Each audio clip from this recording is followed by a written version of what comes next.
Okay, so today we're going to unbox something really special. I got this from a private collector who is quitting the hobby, so to speak, and I was fortunate enough to get it for a very low price. It's actually around the price when it was first released. And without further ado, I present to you the Bandai SH Monsterarts Mechagodzilla, commonly known as Kiryu. So this one is as stated on some of the websites, this one is actually part die-cast and part ABS plastic, so at least it's not that heavy. And here on the pictures you can see that there are a lot of poses that we can do, with it. It also has an opening hatch for the absolute zero cannon. It also has the effects for the absolute zero cannon, which is really good. You can see, I don't know if you can see it on the camera, but as you can see, there's really some weathering going on, and we will look into it in more detail once we've opened the toy. So yeah, why not do that now? Okay, so inside, this is what the package looks like. Okay, so it looks like it was packaged really nice. Mechagodzilla's going nowhere with that one. So this is the I'm sorry about the sound. The traffic outside is terrible. Okay, so these are the weathered parts. This is the effect for the absolute zero cannon. This is the stand, which presumably is for this part right here. And in here we have the back unit, the macer blades, the rail guns, which are going to be attached on the hands of Mechagodzilla, and of course the star of this toy, Mechagodzilla itself. By the way, this toy was based on the 2002 movie Godzilla against Mechagodzilla, so it looks like they've done really well on this one. It also comes with those spare eyes. As you know, I mean, I hope you have seen the movie already, but in case you haven't, I suggest you do watch it. These eyes actually change. So in the movie, if it's colored red, if the eyes are colored red, that means the soul of the actual Godzilla has just taken control of this Mechagodzilla. If it's yellow, it means it's being controlled by a human operator, that is. Okay, so let's open up the package.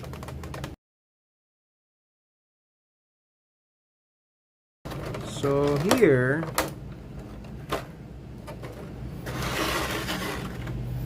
so this is what Godzilla looks like. Man, the detail on this thing is really nice. I hope you could appreciate it as much as I do. It's really good. It's probably one of the best toys I've ever handled. Anyway, yeah, we'll go on with we'll see more of that later on. Let's put him here at the side. Okay, next we have the back unit. The back unit is, it looks like it's made of plastic. Yeah, the joints are really good. Yeah, it looks nice. Then we have the rail guns, the mazer blades, the spare eyes. So it seems like it's gonna attach, it's gonna replace part of the head of Godzilla. So let's see. Yeah, so you just take it off. It's not really that hard to remove, so you have to be careful with it. Make sure you don't break the thing, or make sure you don't lose the part. And now it's controlled by the soul of Godzilla. Okay, before that soul takes over, let's put it back to the eyes where we can still control Godzilla, right? I don't want you going anywhere, not just yet. Okay, let's look at the other parts. So the macer blade, the rail guns. So it has a flexible part. I'm not sure if you can see it. Let's see, let's focus it here. Yeah, anyway, it's also made of plastic. It has a wire that's pretty flexible, and then you connect this on the arm of Godzilla. That's good. So now let's look at the weathered parts. So if I think part of the movie, if you have seen it also, Mechagodzilla actually loses an arm. So this is for that part. So you see here, these are damaged. This is the damaged arm, or the severed arm. This is the severed parts of the Absolute Zero cannon. This is really nice. Wow, I can't believe how much detail they put into for this. Sorry, I just need you to see it. Look at that. Wow. And it still opens up. It actually still opens up. Wow, that's nice. And finally, the effect parts for the Absolute Zero. This one is sculpted really well. So yeah.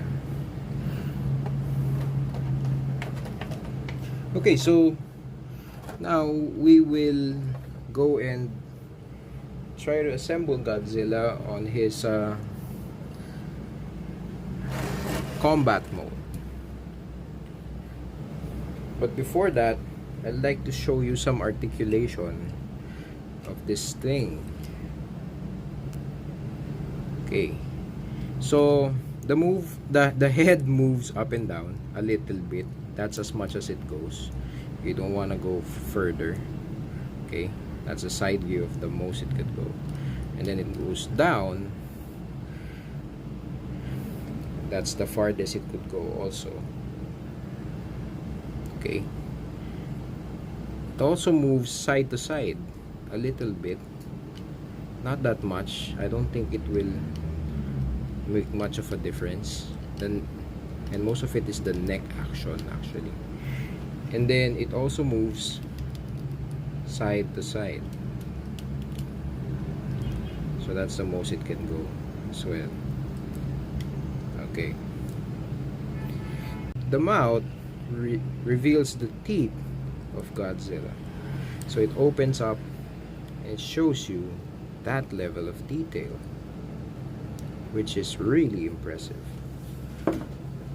So I'll put some light into it. It also shows the macer cannons, the twin macer cannons on the mouth. Wow. I'll put it on side on side view so that you could see those cannons. Wow, look at that. Okay, the detail on the eyes, the red markings are also there.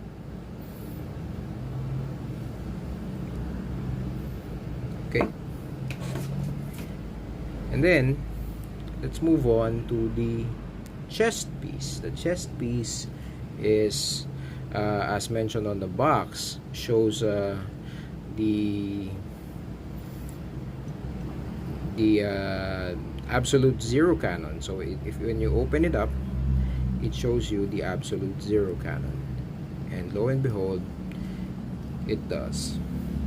So it's nice. The details are really good on this one.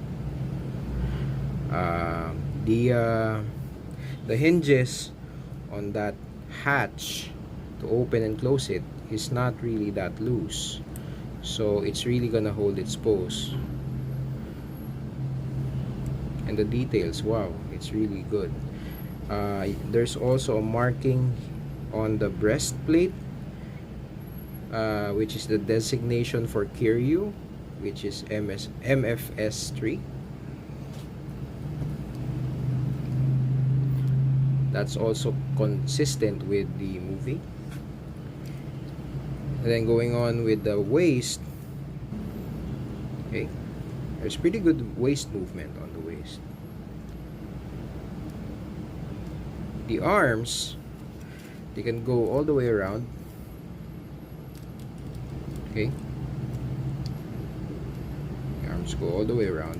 It doesn't pop off like some of the other action figures that we know, so it doesn't pop off, so that to give you more movement, so it just stays into that place.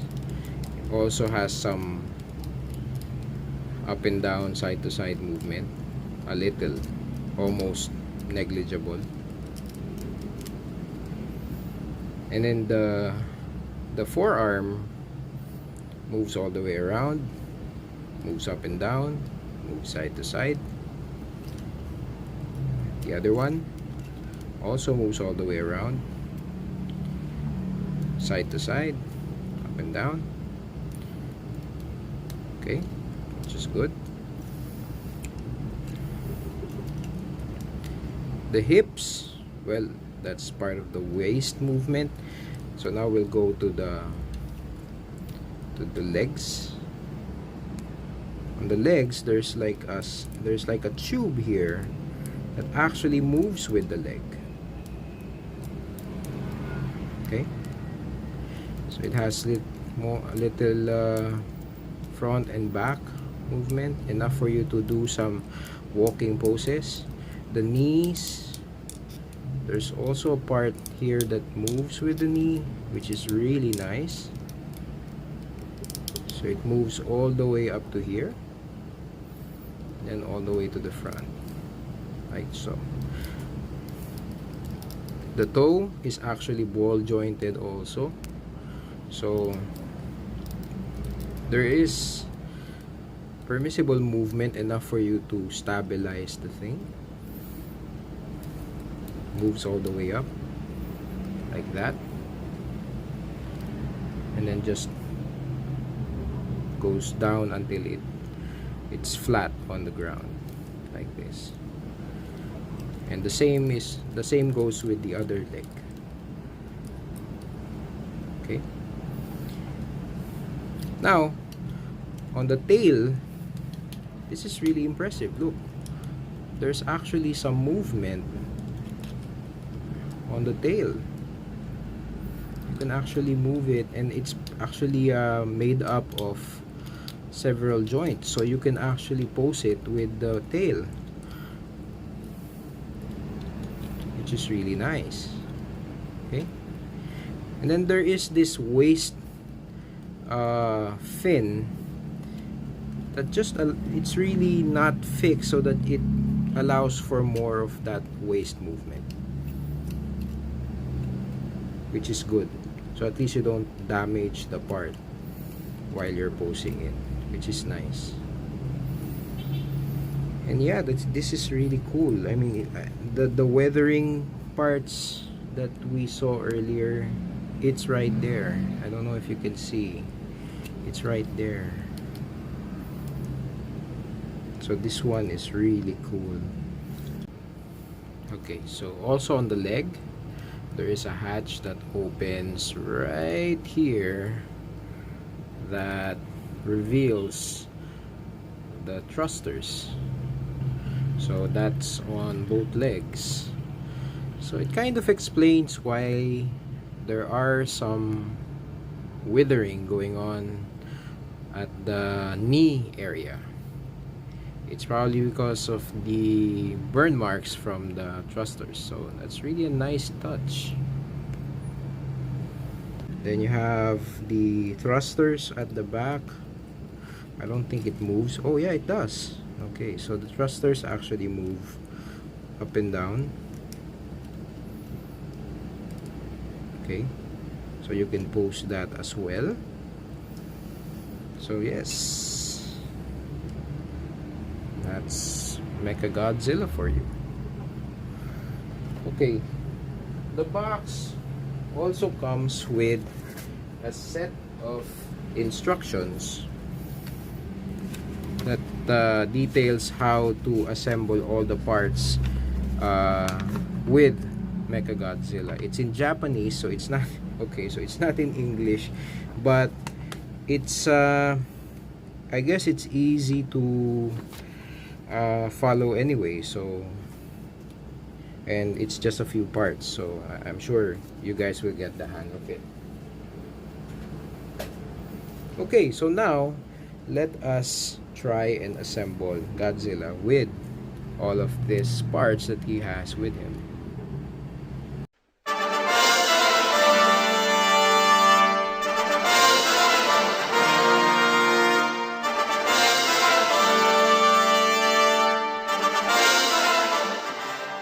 Okay, so now we will install the railguns.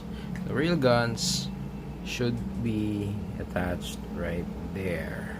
So to do that, we will remove this small section right here, this small part, which doesn't remove. I'm trying to be gentle with it because it might break. Yeah, there. Okay, so remove this peg right here, and then we will attach this there to where we remove the peg, like that. And then we will connect this to the arm of Godzilla, like that. Okay.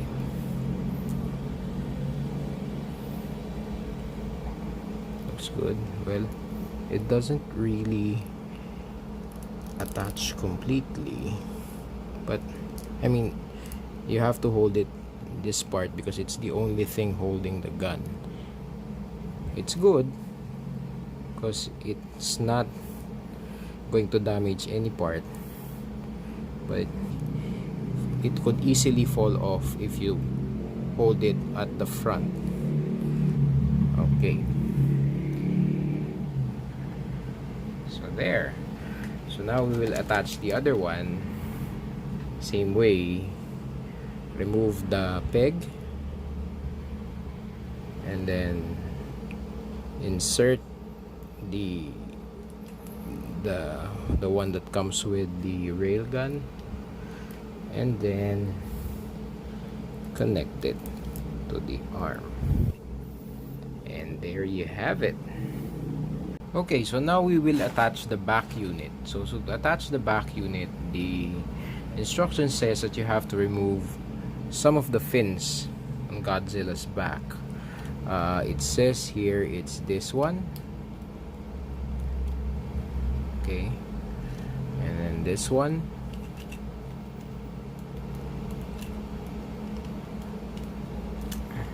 okay, and the one on the neck. that one. And then you, on the back unit, it shows you there are 3 pegs as well. So you have to attach those 3 pegs to where you removed the fins earlier. So like that. Okay. Okay. And then all you have to do is bring down those. Oh, so it doesn't attach that well as well. Anyway, let's see again. Okay, so this one goes here, the other one goes that way, and then the other one at the top. So like that. So it doesn't really attach completely, but it's enough to hold the pose. So, and then you pull it down to complete the look. I don't know if I'm being too gentle on it, but I don't want to break the thing, so better that I just be gentle. Okay. Okay, so there you have it.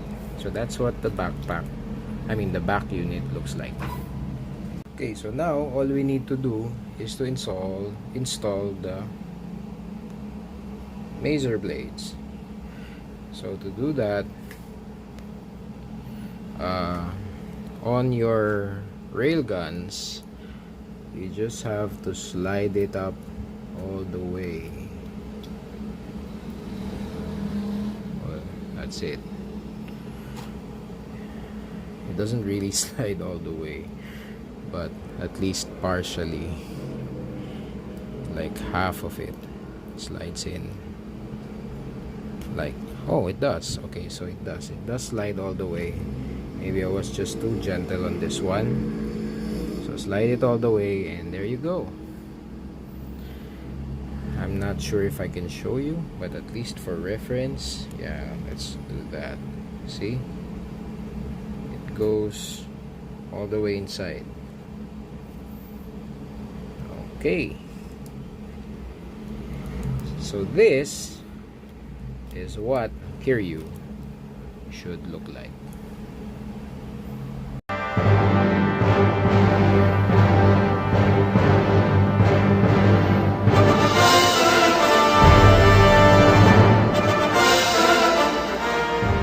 There's this base for the effects, and then there's the action arm. So all you need to do is connect the arm to the action base, like so. And then you see here there's a small peg, and that actually connects to there's a hole on the effect parts. Let's see if I can show you there. So all you need to do is to attach the peg to that hole, and that's it. So that's your effect part. It says here that you could actually remove this so that it becomes shorter. Let's see how that works. Okay, so I guess you should be able to do it. Yeah, so all you need to do is to remove this tail part of the effect from the head. No screws needed. And then the head also has a small hole in it, so that you could attach that head to the action base like that. So if you want the effect to look like it's just coming off Godzilla, so Mechagodzilla, so you could do that, and that's what's gonna look like.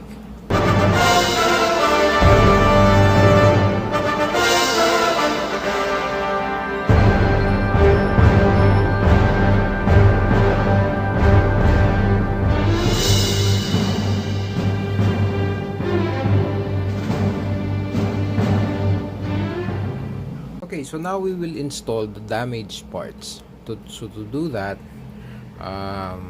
word of caution, you have to close the absolute zero hatch first. Make sure it's closed so that you don't break it, and then gently remove the chest piece. It actually comes off quite easily, so you don't have to put any force in it. And then next, attach this part right here. Okay, so the same way how the original attaches, all you need to do is to latch it in. Again, you don't need much force to do this. It really comes on quite easily. And then next, we will put the damaged arm. Of course, we don't want to damage the original arm, so we will be gentle with this as well. I suggest to remove the other parts first before doing this, just to make sure that they don't get damaged as well.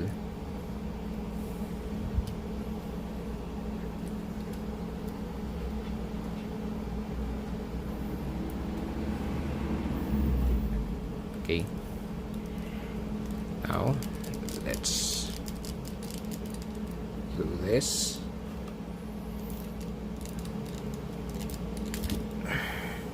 Okay, I don't think that's the part that we need to remove. Anyway, okay, so I don't know if you can consider this a pro tip, but what I did to remove it easier, that this limb right here, is to pull it down first so that it will reveal some space, because it's a bit slippery on this end because it's round. So what I did was to pull it down first so that it could show you a little gap, and then from that gap all you need to do is to pry it open like so it comes out easier than forcing your way through this slippery thing and possibly damaging the arm. Okay, so now to attach it, it has a small plastic detail that comes with the arm piece. So when you detach it, you have to connect this one back to the arm before connecting it to the whole body, like so. Okay, and then all we need to do is to attach the damaged absolute zero cannon as well. And there we have it. It's still movable, the damaged arm, even though it is damaged. So there is still a lot of movement to it. The zero cannon also still opens up, and yeah, that's what it looks like.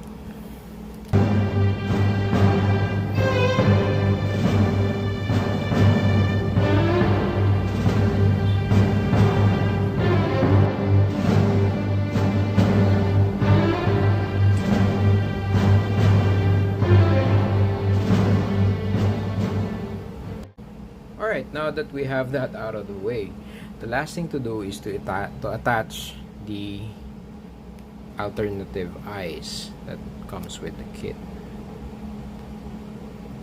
Okay, so to do that, all you need to do is to hold on to the head like this, and there is a part at the top of it that just pops off. Okay, and all you need to do is to replace it with the other eye that comes with it. And there you have it.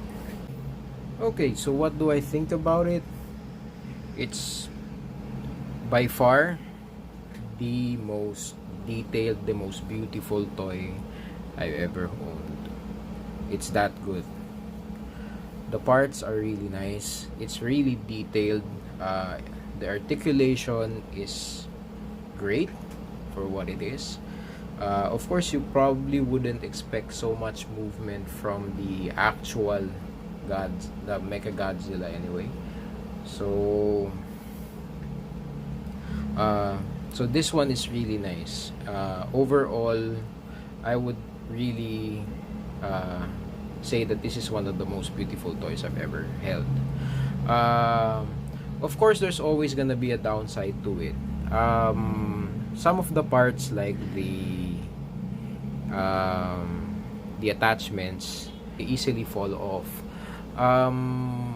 I guess that was intentional because the designers probably thought that you were not going to play much with it anyway. I wouldn't glue it because, and probably they decided that way to make sure that you won't damage any of the paint. Another thing that I noticed, which is not really a fault of the toy, but it's probably really designed that way. Most of these scales are actually a bit sharp, especially when you're moving it, because you need to hold it this way in order to move most of the limbs. So it's kind of annoying that you get poked once in a while, although I guess there's really nothing you can do about it unless you wanted a flimsy one, like a more bendable fins. But again, it's not really the fault of the toy or the designers, it's just how it's built. Anyway, I hope you enjoyed this video, and if you like this kind of content from our channel, please do help the channel by liking, by hitting the subscribe button, and staying tuned to our channel. And as usual, I will see you guys soon. Peace.